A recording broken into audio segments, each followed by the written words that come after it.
नमस्कार, गुलिस्तान न्यूज देख रहे हैं आप। मैं आपके साथ पूजा खंडूरी। बुलेटिन की शुरुआत करेंगे इस वक्त की बड़ी खबर के साथ और दिल्ली वासियों के लिए राहत भरी खबर के साथ। दिल्ली में पेट्रोल अब सस्ता हो गया है। दिल्ली में पेट्रोल 8 रुपए सस्ता किया गया है।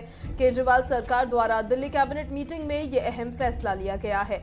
दिल्ली सरकार ने पेट्रोल पर वैट 30% से अब 19.40% कर दिया है। बड़ी खबर इस वक्त आपको बता रहे हैं। दिल्ली सरकार ने पेट्रोल की महंगाई से आम जनता को बड़ी राहत दी है।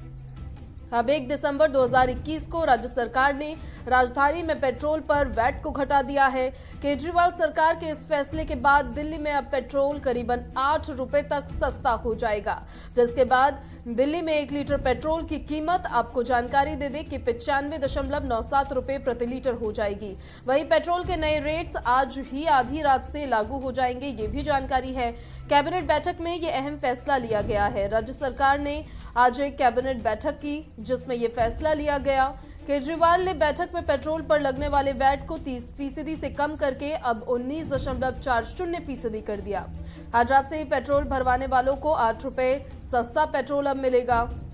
वहीं आपको बता दें कि केंद्र सरकार ने पेट्रोल और डीजल पर एक्साइज ड्यूटी घटाई थी और फिर ये राज्य सरकारों पर निर्भर कर रहा था कि वो किस तरीके से वैट में कटौती करेंगे। पिछले 27 दिनों से सरकारी तेल कंपनियां पेट्रोल डीजल के रेट्स में कोई बदलाव नहीं कर रही है।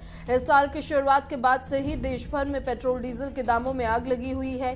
केंद्र सरकार ने दिवाली से पहले पेट्रोल की कीमत में एक्साइज ड्यूटी घटा दी थी, जिसके बाद पेट्रोल 5 रुपए और डीजल 10 रुपए सस्ता हो गया था। पेट्रोल महंगा है, क्या कहना चाहते हैं? अब तो सस्ता होना चाहिए। पेट्रोल तो बढ़िया है, 8 रुपए गिर गए तो और भी पैसे गिरे, मतलब 90-80-90 रुपए हो जाए। कितना सरकार से चाहते हैं कि और भी इस सरकार को, केंद्र को जो है इसमें रेट कम करना चाहिए और करना चाहिए, 10 रुपए और गिराने चाहिए। 8 रुपए कम होने से कुछ राहत मिलेगी? हाँ, मिलेगी। अभी और कितनी राहत लोग चाहते हैं? 80 रुपए हो जाए तो और बढ़िया हो जाए। बहुत अच्छी बात है ये। सरकार लगातार जब पेट्रोल डीजल के दाम बढ़ रहे हैं, कम हो रहे हैं, क्या चुनाव के आने से पहले ऐसा हो रहा है? इस बारे में नॉलेज नहीं है जी सर। क्या लग रहा है, सरकार अगर और दाम कम करने चाहिए सरकार को कम से कम नहीं तो इसे 75 या 70 रुपए पे लाना चाहिए। उल्टा कम होना चाहिए। यहाँ बढ़ रहे हैं पैसे। कितनी मुश्किलें हो रही हैं? परेशानी बहुत है, क्योंकि हमसे पूछोगे कैसे करना पड़ता है। ये है कि पेट्रोल के रेट कम होते तो हमें बहुत अच्छा लगेगा। अभी 8 रुपए बैट कम हो रहा है तो कुछ मिलेगी क्या सहूलियत? हाँ, सहूलियत मिलेगी। कि 8 रुपए तो सस्ता, काफी सस्ता कर दिया फिर तो। अब आने वाले टाइम में देखो क्या होता है, क्या करती है सरकार। अब ऐसे में तो कुछ बोल नहीं सकते। अभी भी महंगा है। अभी भी महंगा ही है। रोजमर्रा वालों को तो महंगा पड़ ही रहा है। अब जिन्होंने डेली बेसिस पे जाना, सबने जाना ही होता है इधर उधर। 104 रुपए लीटर तो बहुत ज्यादा पेट्रोल कर दिया था ना, बहुत ज्यादा रेट कर दिया था इन्होंने तो। बिल्कुल जी, समझनी चाहिए, बिल्कुल समझनी चाहिए। जब हम वोट दे रहे हैं, आपको किसी कारण ही दे रहे हैं ना वोट, कि भाई अब ये हमारा बंदा खड़ा हुआ, चलो ठीक है। अब वही नहीं काम करेगा तो फिर क्या कह सकते हैं किसी के बारे में। सब महंगाई इतनी ऊंची बढ़ रही है। आप बढ़ाते हो 50 रुपए, घटाते हो 8 रुपए, उसका फायदा क्या? 1 साल में पेट्रोल कहाँ से कहाँ पहुंच गया। अगर 10 रुपए बढ़ाओगे, 3 रुपए घटाओगे तो 7 रुपए तो फिर भी वहीं का वहीं है। भाई साहब, जिस हिसाब से पेट्रोल आता है बाहर से जो पेट्रोल आता है इतने सस्ते पे आता है, तो हमारे यहाँ सप्लाई किया जाता है, दिया जाता है, कितना महंगा दिया जाता है इसमें टैक्स वैक्स लगा के।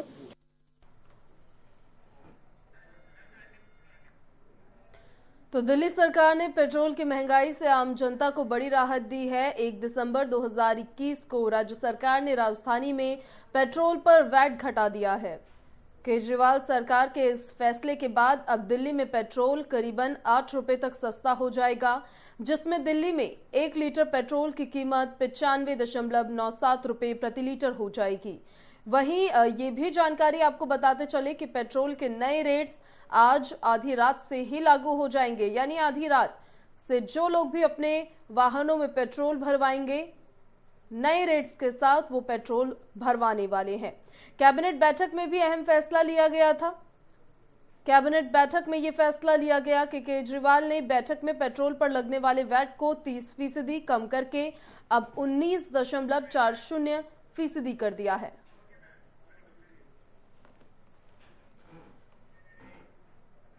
चलिए तो खबरों में आगे बढ़ते हैं। दिसंबर के पहले दिन आम आदमी को महंगाई का बड़ा झटका लगा है। सरकारी तेल मार्केटिंग कंपनियों ने एलपीजी गैस सिलेंडर की कीमतों में बढ़ोतरी की घोषणा कर दी है।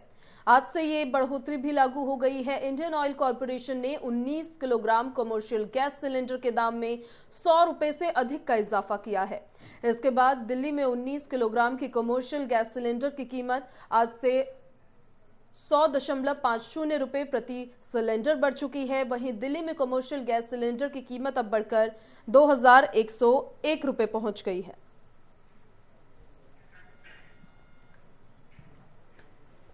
महंगाई की जो मार पड़ रही है उसको जरा समझिए कि क्या है अब नए सिलेंडर की नई कीमतें। दिल्ली में 19 किलोग्राम कमर्शियल गैस की कीमत अब 100.50 रुपए बढ़कर 2100.50 रुपए हो गई है।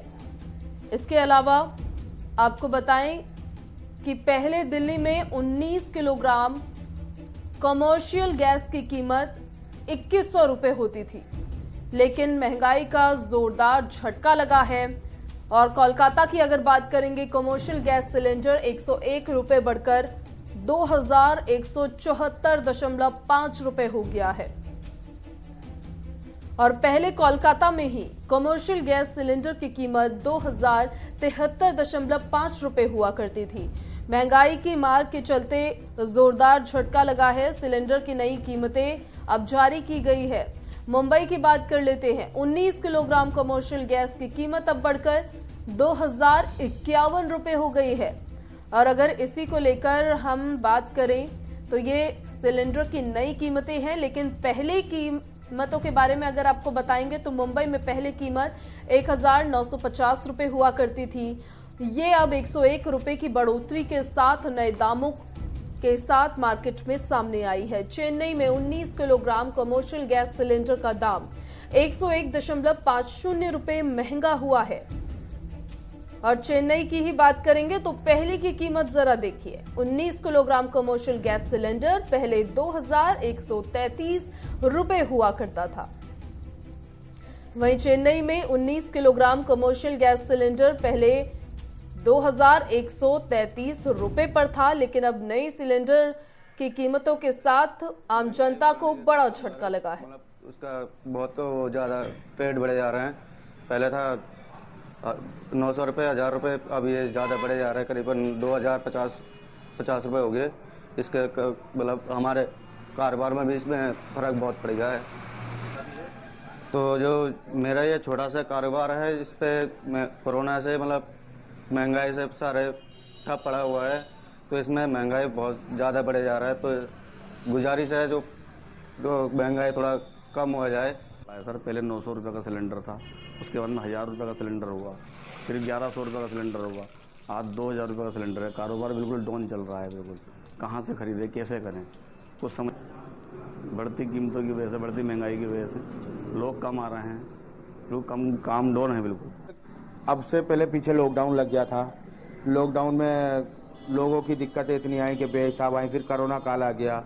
कोरोना काल में लॉकडाउन लगने की वजह से महंगाई बढ़ने पे लग रही है। अभी हमारा होटल है, होटल को देख करके जितनी कॉमर्शियल 2050 रुपये का हो गया है गैस सिलेंडर। अब गैस सिलेंडर महंगा होने की वजह से हम अपनी जो हमारी लागत आ रही है उसमें हम अपना बढ़ाएंगे, जिससे कि भाई हमारा भी बेनिफिट हो, थोड़ा बहुत हमें भी 10-50 रुपये हमें मिल जाए। उसको देखते हुए अब हमें नहीं मिल पा रहा, तो भाई हमारे ग्राहक आने में असमर्थ हो रहे हैं महंगाई को देखते हुए। गैस बढ़ गए, काम धंधा तो है नहीं इसमें कुछ। गैस बढ़ाते जा रहे हैं, महंगाई इतनी होती जा रही है, कैसे बच्चे पालेंगे इसमें हम? बच्चे पालने महाभारत हो गया। स्कूल की फीस इतनी महंगी हो गई। अब सिलेंडर पे पैसे बढ़ते जा रहे हैं। इतना काम धंधा तो है नहीं जो क्या नाम इतना काम चले। सरकार को इस पर रोक लगानी चाहिए बढ़ती महंगाई पे। बोला चाय पे तो पैसे बढ़ रहे हैं, सिलेंडर पे पैसे बढ़ते जा रहे हैं। ऊपर से ऐसा काम दाम नहीं कोरोना काल के अंदर। हम तो परेशान हो गए बहुत ज्यादा। क्या कुछ कहेंगे सरकार से अपनी तरफ से, अगर टीवी के माध्यम से कहना चाहें? क्या बताऊं मेरे भाई, परेशान हो गए हम तो। बच्चों को पालना महाभारत होगा। सिलेंडर 1400 रुपये का, 1200 रुपये का ले गए थे। आज मेरे ख्याल से 2000 या 2100 रुपये के करीब का होगा। कहाँ तक करे चलाना गड्डी? क्या कुछ महंगाई को क्या बता दे, तो सरकार को देखना चाहिए भाई। मजदूरों को भी तो ध्यान रखना चाहिए सरकार को। गैस भी महंगी, दूसरी चीज रिफाइंड भी बढ़ता जा रहा है। दोनों चीजें जब महंगी हैं तो दुकानदारी पे असर नहीं पड़ेगा। हम लोग कहाँ से रेट लाएंगे, क्या करेंगे? सामान भी महंगा दिखता होगा। अब सामान महंगा करोगे तो कस्टमर भड़क रहा है, दोनों का नुकसान तो हो रहा है। क्या चाहते हैं सरकार से? सरकार से यही चाहते हैं कि हाँ, हमको ये रेट जो उठे हैं ये डाउन मिलना चाहिए। भैया बहुत महंगा हो रहा, पहले 1000-1100 का मिलता था, अब 1300, 1400, 1500 तक हो गया है। हाँ, और अब 1800 का मिल रहा है। बहुत महंगा हो गया गैस। और दुकानदारी में बहुत असर पड़ रहा है अब काफ़ी। खर्चा भी नहीं निकल पा रहा है। सब महंगाई, दुकानदारी कम होती जा रही है, जमा कर पूरे नहीं हो पा रहे, दुकान में घाटा ही घाटा जा रहा है। कहाँ से लाएंगे? लाभ पड़ता है, रेट बढ़ाते हैं तो दुकानदारी कम हो जाती है। और इसके अलावा घाटा ही दुकानदारी, फिर घाटा है, नॉट फॉर सेल, घाटा ही घाटा तो जाते हैं। तो पहले कम करनी पड़ेगी लेबर, दुकानदारी कम हो जाएगी तो लेबर अपना ऑटोमेटिकली कम होता है, दुकान बंद हो जाएगी और क्या होगा। इस समय जो केंद्र सरकार ने सिलेंडरों को जो बढ़ोतरी की है उससे हमारा काफ़ी फर्क पड़ा है। इससे खर्चे हमारे काफ़ी बढ़ रहे हैं। और जो सिलेंडर अभी 4 महीने तक 600 रुपये का आता था। वहीं यूपी टेट पेपर मामले में बड़ी कार्रवाई की गई है। ये पेपर जो लीक हुआ था उसी को लेकर अपडेट दे रहे हैं। परीक्षा नियामक प्राधिकारी संजय उपाध्याय को गिरफ्तार किया गया है और यूपी एसटीएफ ने लखनऊ से संजय की गिरफ्तारी की है। कई अन्य संदिग्धों की तलाश में अभी भी एसटीएफ जुटी हुई है। संजय उपाध्याय पर परीक्षा के आयोजन की जिम्मेदारी थी और इस पेपर के लीक होने के बाद अब इन पर बड़ी कार्रवाई की गई है। बड़ी खबर इस वक्त दे रहे हैं आपको यूपी टेट मामले से लेकर। ये पेपर जो लीक हुआ था इस पर बड़ी कार्रवाई की गई है। परीक्षा नियामक प्राधिकारी संजय उपाध्याय, जिन पर इस पूरी परीक्षा की जिम्मेदारी थी, उनको अब गिरफ्तार कर लिया गया है।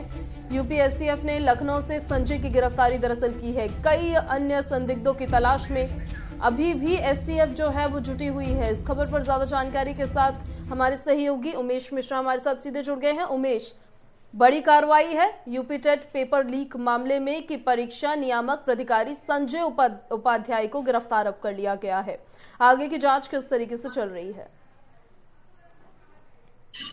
पूजा, बिल्कुल यूपी टीटी परीक्षा में जो गंभीर आरोप लगे हैं, परीक्षा नियामक अधिकारी संजय उपाध्याय की गिरफ्तारी हो गई है।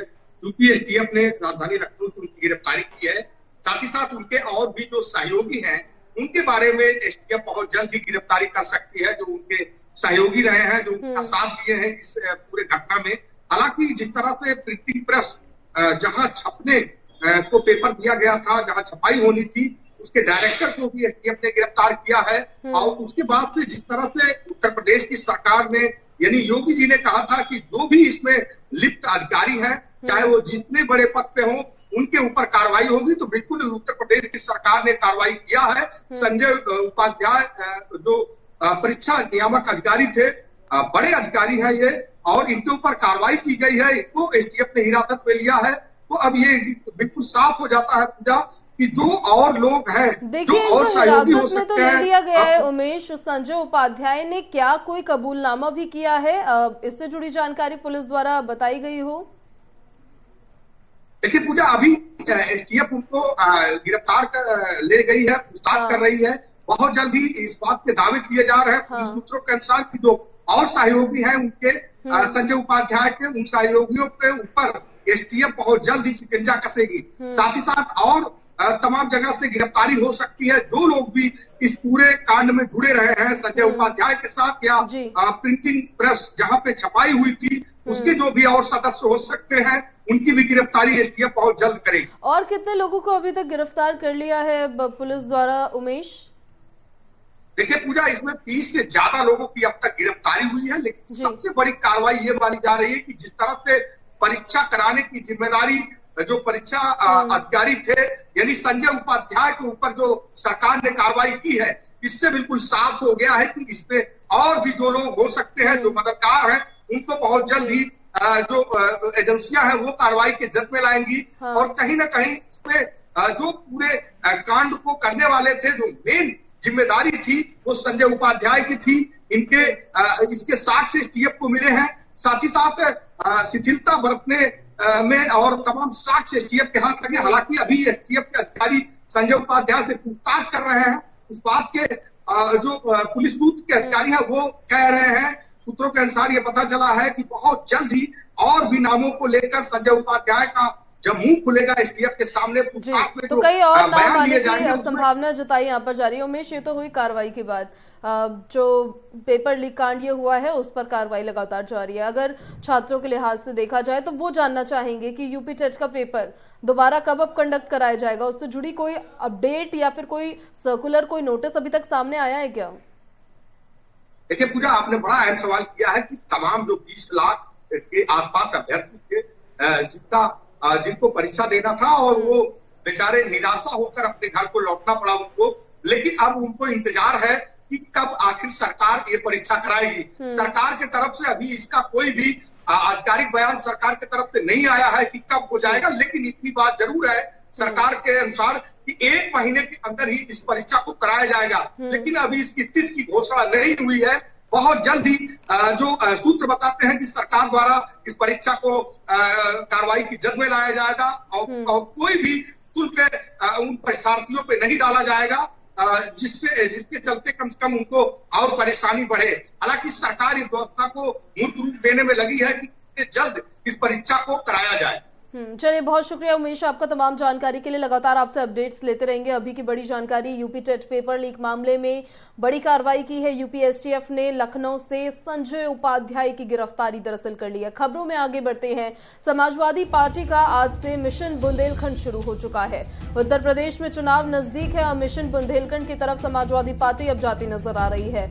3 दिन बुंदेलखंड दौरे पर रहने वाले हैं अखिलेश यादव, जहां बांदा, महोबा, ललितपुर और झांसी से निकलेगी विजय संकल्प यात्रा। ये वही विजय संकल्प यात्रा है जो लगातार समाजवादी पार्टी द्वारा निकाली जा रही है और इस यात्रा में राज्य सरकार द्वारा जो तमाम कार्य किए गए हैं, उनके कार्यकाल के दौरान जो नाकामयाबियां राज्य सरकार की रही है उनको गिनाया जा रहा है, कई मुद्दों को भुनाया जा रहा है। बांदा में अखिलेश यादव ने जनसभा का शुभारंभ अब कर दिया है और मिशन बुंदेलखंड की शुरुआत कर दी गई है। बड़ी जानकारी इस वक्त उत्तर प्रदेश के चुनाव के लिहाज से आपको बता रहे हैं। उत्तर प्रदेश में चुनाव नजदीक है, जिसको लेकर अब समाजवादी पार्टी ने अपनी विजय यात्रा का शुभारंभ कर दिया है, बुंदेलखंड का मिशन की शुरुआत कर दी है। इसी खबर पर ज्यादा जानकारी के साथ हमारे सहयोगी संदीप तिवारी हमारे साथ सीधे जुड़ गए हैं। संदीप, उत्तर प्रदेश में विधानसभा चुनाव नजदीक है, सभी पार्टियों की तैयारियां तेज है। समाजवादी पार्टी का आज से मिशन बुंदेलखंड शुरू हो चुका है। कहां से विजय यात्रा निकलेगी, ये कहां तक जाएगी, किस तरीके से यात्रा रहने वाली है? जी, मैं आपको बता दूं कि इस समय जा चुके हैं, महोबा की ओर निकले हुए हैं। यहाँ पर लगभग उन्होंने 1 घंटा जनसभा को संबोधित किया, जिसके दौरान उन्होंने प्रदेश सरकार की खामियां गिनाई हैं काफी, क्योंकि जिस हिसाब से बुंदेलखंड ने 2017 में भाजपा को 19 में से 19 सीटें विधानसभा में दी थी, उस हिसाब से बुंदेलखंड में विकास नहीं हुआ और यही मुद्दा अखिलेश यादव ने यहाँ बुंदेलखंड में जनसभा में उठाया कि जिस हिसाब से विकास बांदा का होना चाहिए, बुंदेलखंड का होना चाहिए, क्योंकि बुंदेलखंड ने कहीं न कहीं पूरी सीटें उनको समर्पित की थी भाजपा को, उस हिसाब से विकास नहीं हो, उसी को लेकर उन्होंने यहाँ पर, क्योंकि बुंदेलखंड एक ऐसा बुंदेलखंड के अंतर्गत 19 सीटें आती हैं विधानसभा में, जिसको लेकर सभी पार्टियां सेंध लगाने के चक्कर में, क्योंकि ये काफी बड़ी मात्रा है और पिछली बार क्योंकि भाजपा सरकार को पूरी सीटें दी गई थी बांदा से, उसी को लेकर लगातार हर पार्टियां, राजनीतिक पार्टियां इसमें सेंध लगाने की कोशिश कर रही हैं। लेकिन कहीं ना कहीं भाजपा ये चाहती है कि जिस तरह 2017 में पूरी सीटें भाजपा को ही मिली थी, उस तरह फिर इस बार भाजपा को ही सीट मिले। साथ ही संदीप, देखा जाए तो बुंदेलखंड का अपना अलग विवाद भी रहा है राज्यों से अलग करने को लेकर, तो एक वो भी फैक्टर यहाँ पर बन जाता है। दूसरा ये कि अखिलेश यादव ने अपनी विजय रथ यात्रा की शुरुआत अब कर दी है, और किस किस की मौजूदगी है उनके साथ इस यात्रा में? जी, मैं आपको बता दूं, यहाँ पर काफी जन सैलाब देखा गया है, काफी मात्रा में भीड़ थी लोगों की और लोग पसंद भी कर रहे थे, क्योंकि कहीं ना कहीं अखिलेश यादव को जो विजय रथ है हर जगह जा रहा है, लोगों का समर्थन मिल रहा है, उसको देखकर कहीं ना कहीं भाजपा में भी खेमा हलचल है, भाजपा के खेमे में भी, जिसको लेकर बुंदेलखंड एक्सप्रेस वे जो 3 सालों में बनने वाला था बुंदेलखंड का, जिसको लाइफ लाइन कहेंगे बुंदेलखंड एक्सप्रेस वे को, वो कहीं ना कहीं 31 दिसंबर को उसका उद्घाटन लोकार्पण करने नरेंद्र मोदी को आना है और लगातार पूरा प्रशासन यहाँ पर लगा हुआ है उसको 31 तारीख तक कंप्लीट करने में, जबकि उसका 3 साल का समय दिया गया। तो इसको देखकर साफ अंदाजा लगाया जा सकता है कि भाजपा कहीं ना कहीं जो गलतियां हुई हैं उससे इन 5 सालों में, उसको इस कम समय में सुधारने की कोशिश कर रही, जिसमें ज्यादा से ज्यादा, क्योंकि यहाँ पर आमतौर पर आप देख सकते हैं कि भाजपा के प्रति जनता का क्रोध है, जिसको लेकर अखिलेश यादव यहाँ आए हुए हैं और उस नब्ज को टटोल कर भाजपा का प्रहार करना चाहते हैं, ताकि उनमें से 19 सीटें जो पिछली बार भाजपा को मिली थी कहीं ना कहीं सपा अपने खेमे में डालना चाहती है। लेकिन देखिए, बुंदेलखंड एक्सप्रेसवे जिसका जिक्र संदीप आप अभी कर रहे थे, उसका लोकार्पण समय रहते चुनाव से पहले अगर हो जाता है तो वो एंटी इनकम्बेंसी फैक्टर जो बना है, क्या वो उससे कम होगा, खत्म होगा? क्या लग रहा है वहां के लोगों को सुनकर, उनसे बातें कर कर? जी, लोगों से लगातार संपर्क किया जा रहा है। लोगों का मिजाज जिस हिसाब से आज अगर भीड़ देखी जाए जनसभा में, लोगों ने काफी अखिलेश यादव को पसंद किया है और उन्होंने लगातार जो यहाँ के मुख्य मुद्दे हैं, जो भाजपा सरकार में जो सरकार जिस पर ध्यान नहीं दे पाई, उन्हीं बिंदुओं पर उन्होंने प्रहार किया है और जनता ने काफी उनको पसंद किया है उस प्रहार को। और चलिए ठीक है, फिर उत्तर प्रदेश चुनाव में मैंडेट बुंदेलखंड की जनता किसको देती है अपनी तरफ से, ये तो देखने वाली बात होगी। फिलहाल संदीप, बहुत शुक्रिया आपका तमाम जानकारी के लिए। अब सीधे आपको लिए चलते हैं अयोध्या, जहां पर उत्तर प्रदेश के मुख्यमंत्री योगी आदित्यनाथ जो कुछ कह रहे हैं। मैंने एक बात कह दी थी उसमें,